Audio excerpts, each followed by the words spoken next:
ओम शांति। 28 फरवरी 2023 के ईश्वरीय महावाक्य। पहले सुनते हैं मुरली के मुख्य पॉइंट्स। बाबा ने कहा, जैसे सागर का पानी कभी घुटता नहीं है, ऐसे बाप भी ज्ञान का सागर है, सदा भरपूर है। जब तक जिएंगे बाबा सुनाते ही रहेंगे। बाप ऐसे ज्ञान रत्न देते हैं जिससे सारी सृष्टि सद्गति को पाती है। रोज ज्ञान स्नान करने से तुम सुंदर शोभनिक ज्ञान परी बन जाएंगे। बाप ज्ञान का सागर, शांति का सागर, सुख का सागर है। उनके संग से सब पतित से पावन बनते हैं। तुम्हें भी ज्ञान गंगाएं बन सबको पावन बनने का रास्ता बताना है। बाबा ने कहा, तुम कन्याओं माताओं द्वारा ही बाप सबका उद्धार करते हैं। कुमारी वह जो पियर और ससुर घर का 21 जन्मों के लिए उद्धार करे। विचार करो, बाप तुम्हें ज्ञान और योग बल से क्या बना रहे हैं। तुम आत्माओं सहित 5 तत्व भी प्योर हो जाते हैं। ज्ञान और योग की कितनी बड़ी बलिहारी है। ऐसे मोस्ट बिलवेड बाबा की कितनी महिमा करनी चाहिए, उन पर पूरा बलिहार जाना चाहिए। तभी तो बाप तुमको ब्यूटीफुल बनाएंगे।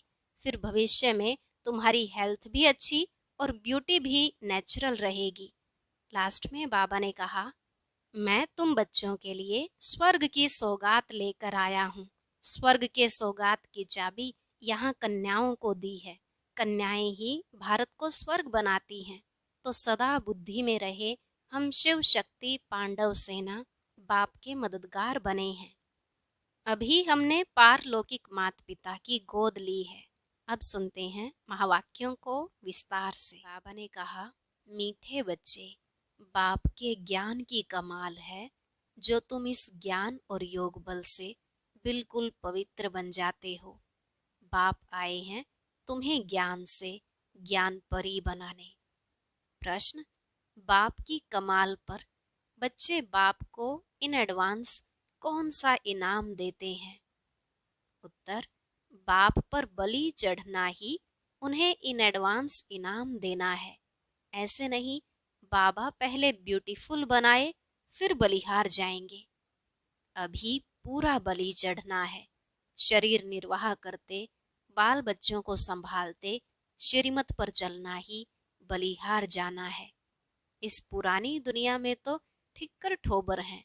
इनसे बुद्धि योग निकाल बाप और नई दुनिया को याद करना है। गीत, तू प्यार का सागर है। ओम शांति। बच्चे जानते हैं कि बाप सम्मुख बैठे हैं और जो दूर बैठे हैं सभी के प्रति कहते हैं। सुनना तो उन्हों को भी है। बच्चे जानते हैं कि बाप ज्ञान का सागर है, तो जरूर उनमें ज्ञान होगा ना। जैसे सन्यासी विद्वान हैं तो वह समझते हैं हम विद्वान हैं। बच्चे जानते हैं परम पिता परमात्मा माता पिता के सम्मुख बैठे हैं। वह ज्ञान सागर है। ज्ञान से सद्गति होती है। उस ज्ञान सागर से जैसे कि लोटा भर लेते हैं। सागर तो सदैव भरपूर है ना। सागर से कितना पानी सारी दुनिया को मिलता रहता है, कभी घुटता नहीं। अथाह पानी है। तो बाप भी है ज्ञान का सागर। जब तक जीते हैं उनसे ज्ञान सुनते ही रहते हैं।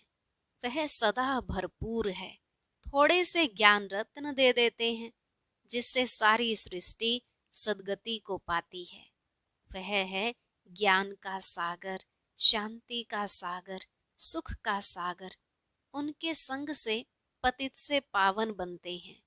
तुम हो ज्ञान गंगाएं। मानसरोवर होता है ना, सरोवर एक बड़ा तालाब है। वह भी कैलाश पर्वत पर दिखाते हैं। समझते हैं बड़ा सागर है जिसमें डुबका मारने से मनुष्य परी बन जाते हैं। परियों का अर्थ तो समझ नहीं सकते। परियां बहुत शोभनिक होती हैं। अब तुम बच्चे जानते हो, बाप हमको यह ज्ञान स्नान कराए, ऐसा सुंदर शोभनिक ज्ञान परी बनाते हैं। वहां तो नेचुरल ब्यूटी होती है। यहाँ काजल क्रीम आदि लगाए श्रृंगार करते हैं। यह है आर्टिफिशियल ब्यूटी। तत्व ही तमो प्रधान है, वहाँ तत्व भी सतो प्रधान होते हैं। देवताओं जैसे शोभनिक कोई हो नहीं सकते। यहाँ की ब्यूटी में हेल्थ तो नहीं रहती, वहाँ तुम्हारी हेल्थ भी अच्छी और ब्यूटी भी रहती है। बच्चे समझते हैं बाबा तो कमाल कर देते हैं। मनुष्य बड़े बड़े मार्बल की मूर्तियां बनाते हैं अथवा अच्छे आर्ट से चित्र बनाते हैं तो उनको बहुत इनाम मिलता है।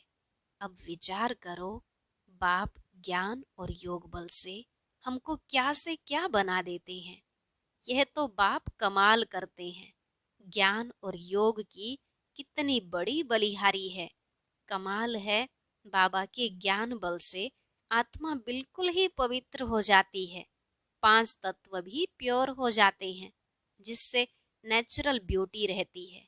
नई दुनिया और पुरानी दुनिया में फर्क तो रहता है ना। हर एक चीज सतो प्रधान, सतो रजो तमो होती है। दुनिया भी ऐसे होती है। जैसे जैसे मनुष्य ऐसे फिर उनके लिए वैभव रहते हैं। साहूकार के लिए वैभव भी अच्छे होते हैं ना। गरीब के पास ठिक्कर ठोबर होते हैं। तो इस पुरानी दुनिया में भी ठिक्कर ठोबर हैं। नई दुनिया में सब कुछ नया होगा। तो कितना मोस्ट बिलवेड बाबा है, उनकी हम महिमा करेंगे। बाबा खुद तो नहीं कहेंगे मैं कितना मोस्ट बिलवेड हूँ। बच्चे बाप की महिमा करते हैं। बाप कहते हैं मैं तुमको ज्ञान योग से क्या बनाता हूँ। बाबा को फिर क्या इनाम मिलता है। इन एडवांस ही बाबा को इनाम देते हैं, अर्थात उन पर बलि चढ़ते हैं। गाते भी हैं तुम पर बलिहार जाऊं, तो जरूर इन एडवांस बलिहार जाएंगे ना। ऐसे थोड़े ही पहले बाबा ब्यूटीफुल बनावे फिर बाद में तुम बलिहार जाएंगे। बलिहारी भी पूरी चाहिए, वह भी राज समझाया है। ऐसे नहीं कि सभी बाबा के पास ले आकर बैठ जाना है, तुमको श्रीमत पर चलना है। वह है सर्व आत्माओं का बाप। उनको आत्माओं का रचयिता नहीं कहेंगे, सृष्टि का रचयिता व स्वर्ग का रचयिता कहेंगे। बाकी आत्मा और यह खेल तो अनादि है, परंतु इस समय पुरानी दुनिया को नया बनाते हैं, चेंज करते हैं। शरीर तो विनाशी है। बाबा अब हमारी कितनी आयु बढ़ाते हैं, बेहद की आयु बन जाती है। वहाँ एवरेज 150 वर्ष आयु रहती है, यहाँ तो कोई की 1 वर्ष भी आयु रहती है, कोई की 1 मास भी नहीं चलती। जन्मा और मरा। वहाँ ऐसे नहीं होता, सबकी आयु बड़ी रहती है। कायदे अनुसार जल्दी से बर्तन टूट नहीं सकता। तो बाप समझाते हैं अब बहुत मेहनत करनी है। तुम शिव शक्ति सेना बाप के मददगार हो। तुम समझते हो इस समय रावण राज्य है, सब विकारी हैं। उन विकारियों से सन्यासी अलग हो जाते हैं, फिर सृष्टि रची नहीं जाती। सन्यासी सन्यास सृष्टि ही रचेंगे, अर्थात मुख से आप समान सन्यासी बनाएंगे। उनको वंशावली नहीं कहेंगे। वंशावली गृहस्थ आश्रम में रहते हैं। सतयुग में वंशावली फूल जैसी होती है। सन्यासियों की वंशावली नहीं हो सकती, लिमिटेड है। यह तो अनलिमिटेड है ना। गृहस्थ आश्रम कहते हैं, वास्तव में आश्रम तो बहुत ऊंचा ठहरा। आश्रम पवित्र होता है, विकारी गृहस्थ को आश्रम नहीं कह सकते। बाप पवित्र गृहस्थ आश्रम धर्मी बनाते हैं। माया रावण अधर्मी बना देती है। मनुष्य अधर्मी बन पड़े हैं। धर्मी अधर्मी मनुष्य को ही कहेंगे, जानवर को थोड़े ही कहेंगे। तो बाप आकर धर्मी बनाते हैं, माया अधर्मी बना देती है, परंतु उनको जानते नहीं हैं। जैसे ईश्वर को नहीं जानते, वैसे माया को भी नहीं जानते। परमात्मा के लिए कह देते सर्वव्यापी है, परंतु सर्वव्यापी तो 5 विकार हैं। इस समय भक्त सब बाप को याद करते हैं, अर्थात सब में भगवान की याद है। ऐसे नहीं कि वह सर्वव्यापी है, 5 विकार ही दुख देते हैं। तो भक्त भगवान को याद करते हैं, बहुत दुखी हैं, फिर कह देते हैं दुख सुख भगवान ही देते हैं। रावण का नाम ही भूल जाते हैं और माया फिर संपत्ति को समझ लेते हैं। संपत्ति तो धन को कहा जाता है। इस समय सभी मनुष्य माया रावण के मुरीद हैं। तुम आकर ईश्वर के मुरीद बने हो। वह रावण के दुख का वर्षा लेते हैं, तुम बाप से सुख का वर्षा लेते हो। बाप आकर के माताओं को गुरु पद देते हैं। यहाँ कहते हैं पति स्त्री का गुरु है, परंतु वह तो और ही पतित बना देते हैं। द्रौपदी ने भी कहा ना, हमारी लाज रखो।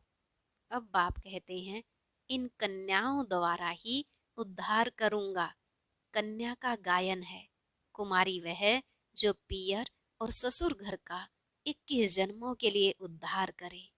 इस समय तुम कन्याएं बनती हो ना, माताएं भी कुमारी बन जाती हैं। ब्रह्मा कुमारियां हो ना, तो इस समय की तुम्हारी महिमा चली आती है। कुमारियों ने कमाल की है।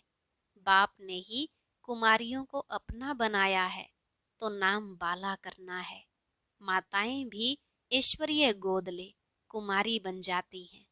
तो कन्याओं की महिमा वैसे तो सिर्फ गायन मात्र है, अब फिर प्रैक्टिकल में तुमको बाप जगाते हैं। बाप ने कुमारियों को अपना बनाया है। सीढ़ी चढ़ फिर उतरना मुश्किलात हो जाती है। अभी भी देखते हैं तो कहते हैं ना, नाहिक शादी की, फिर बच्चे पैदा होने से मोह की रग जुट जाती है। तो बाप समझाते हैं आधा कल्प कन्या की शादी कराए विकारी बनाया है। अभी बाप आया हुआ है, कहते हैं पवित्र बनो। देखते हो पवित्रता में सुख भी है तो मान भी है। सन्यासियों का कितना मान है, बंधन मुक्त हो जाते हैं। वह है पवित्रता का बल। वह कोई योग का बल नहीं है। योग बल सिर्फ तुम्हारे पास है। उन्हों का तो है तत्व से योग, जहाँ रहते हैं। जैसे 5 तत्व हैं, वैसे वह फिर छठा तत्व है। उनको ब्रह्म ईश्वर कह देते हैं, इसलिए उनका योग आर्टिफिशियल है। उस योग से विकर्म विनाश नहीं होते, इसलिए गंगा स्नान करने जाते हैं। अगर निश्चय होता कि योग से पावन बनते हैं तो फिर गंगा स्नान नहीं करते। इससे सिद्ध होता है कि उन्हों का योग कायदे के विरुद्ध है। जैसे हिंदू कोई धर्म नहीं, वैसे ब्रह्म भी ईश्वर नहीं। रहने के स्थान को ईश्वर समझ लेते हैं। यह बाप आकर समझाते हैं, तो कुमारियां समझा सकती हैं। हम बीके इस भारत को स्वर्ग बनाते हैं, वर्ल्ड ऑलमाइटी अथॉरिटी राज्य बनाते हैं। बाप कहते हैं माताओं का नाम बहुत बाला करना है। पुरुषों को इसमें मदद करनी चाहिए। यह पवित्र रहना चाहती हैं तो पवित्र रहने दो। तो बाप आकर पहले माताओं और कुमारियों को ज्ञान देकर अपना बनाते हैं। शिव वंशी तो सब हैं ही, फिर ब्रह्मा कुमार और कुमारियां बनते हैं। कुमार भी हैं परंतु थोड़े, कुमारियां जास्ती हैं। तुम्हारे यादगार का मंदिर भी यहाँ एक्यूरेट है। मनुष्य समझते हैं विकार बिगर सृष्टि कैसे पैदा होगी। बाप कहते हैं अभी यह दुखदाई पतित सृष्टि नहीं चाहिए, तो जरूर पवित्र रहना पड़े। गवर्नमेंट भी कहती है पैदाइश कम हो, क्योंकि वह समझते हैं इतना अन्न कहाँ से आएगा। वह पवित्रता की बात नहीं समझते। तुम जानते हो अभी शिवालय स्थापन होता है। बेहद की दुनिया शिवालय बन जाती है। उन्होंने तो एक मंदिर का नाम रख दिया है शिवालय, वह हो गया हद का शिवालय। यह बनता है बेहद का शिवालय। सारा स्वर्ग शिवालय कहेंगे। शिव ने देवी देवताओं की रचना की है, उनके मंदिर बने हुए हैं। वह है चैतन्य शिवालय, फिर यह वैशाल्य बनता है। चैतन्य देवताओं के जड़ मंदिर बनाकर उन्हों को फिर विकारी लोग पूजते हैं। शिवालय शिव बाबा बनाते हैं। मददगार हैं शिव शक्ति पांडव सेना। मेजॉरिटी शक्तियों की होने के कारण उन्हों का नाम बाला हुआ है। कन्याएं जासती हैं। शिव बाबा तुम्हें अपना बनाते हैं।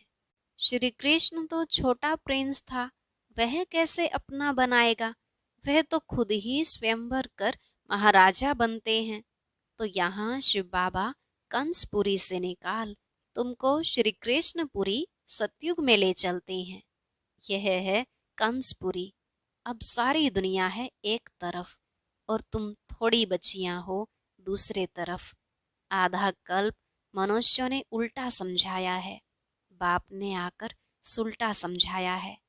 आगे कॉन्ट्रास्ट का बहुत अच्छा किताब था, अभी तो पॉइंट भी और अच्छी निकल रही हैं। बाप कहते हैं दिन प्रतिदिन तुमको बहुत गुह्य बातें सुनाता हूँ। सब ज्ञान इकट्ठा तो नहीं देंगे, पहले हल्का सुनाते थे, दिन प्रतिदिन गुह्य होता जाता है। सब गुह्य बातें एक समय कैसे सुनाऊंगा? जो कुछ समझाते वही कल्प पहले भी समझाया था, इसमें कोई संशय की बात नहीं। ऐसे नहीं कि आगे तो बाबा ऐसे कहते थे, अभी फिर ऐसे कहते हैं। अरे पहले तो पहला क्लास था, अजुन बहुत पॉइंट्स हैं जो और निकलती रहेंगी। जब तक जिएंगे बाबा सुनाते रहेंगे। बाबा ने कुछ गुह्य राज सुनाया तो फिर बताएंगे, अभी हम पढ़ रहे हैं। उन शास्त्रवादियों को भी शास्त्र कंठ रहते हैं। अब 18 अध्याय तो है नहीं, यह तो ज्ञान सागर है, सुनाते ही रहते हैं। वह बाप ही ज्ञान का सागर, आनंद का सागर, शांति का सागर है। इस दुनिया में तो कुछ भी नहीं है, न प्यार है न सार है। वह तो सब बातों का सागर ही सागर है। मनुष्य कहते हैं वह सर्वव्यापी है, हम भी वही हैं, लेकिन उन्हों की तो महिमा बड़ी जबरदस्त है। सभी भक्त साधु आदि उनको याद करते हैं। दुखी हैं तब तो कहते हैं वापिस निर्वाण धाम में जाएं। सो तो जब निर्वाण धाम का मालिक आए तभी ले जाए। स्वर्ग की सौगात बच्चों के लिए बाप ले आते हैं, खुद स्वर्ग का मालिक नहीं बनते हैं। बाप देते हैं स्वर्ग की सौगात, फिर रावण आकर दुख देते हैं।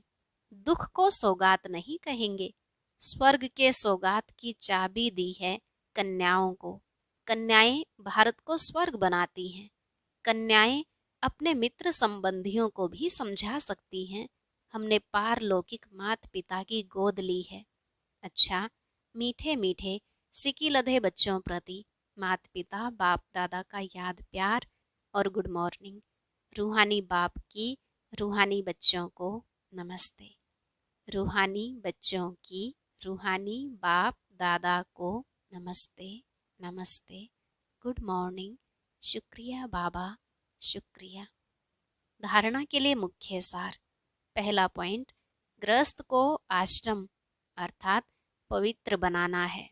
पवित्रता में ही बल है, पवित्रता का ही मान है, इसलिए योग बल और पवित्रता का बल जमा करना है। दूसरा, मोस्ट बिलीवेड एक बाबा है, उस पर पूरा पूरा बलि चढ़ पुरानी दुनिया से बुद्धि निकाल देनी है। आज का वरदान, रूहानी आकर्षण द्वारा सेवा और सेवा केंद्र को चढ़ती कला में ले जाने वाले योगी तू आत्मा भव। रूहानी आकर्षण द्वारा सेवा और सेवा केंद्र को चढ़ती कला में ले जाने वाले योगी तू आत्मा भव। बाबा ने कहा, जो योगी तू आत्माएं रूहानियत में रहती हैं, उनकी रूहानी आकर्षण सेवा और सेवा केंद्र को स्वतः चढ़ती कला में ले जाती हैं। योग युक्त हो रूहानियत से आत्माओं का आह्वान करने से जिज्ञासु स्वतः बढ़ते हैं। इसके लिए मन सदा हल्का रखो किसी भी प्रकार का बोझ नहीं रहे। दिल साफ मुराद हासिल करते रहो तो प्राप्तियां आपके सामने स्वतः आएंगी। अधिकार ही आप लोगों का है। स्लोगन: परमात्म ज्ञानी वह है जो सर्व बंधनों एवं आकर्षणों से मुक्त है। परमात्म ज्ञानी वह है जो सर्व बंधनों एवं आकर्षणों से मुक्त है। और अब सुनते हैं आज का अव्यक्त ज्ञान मोती।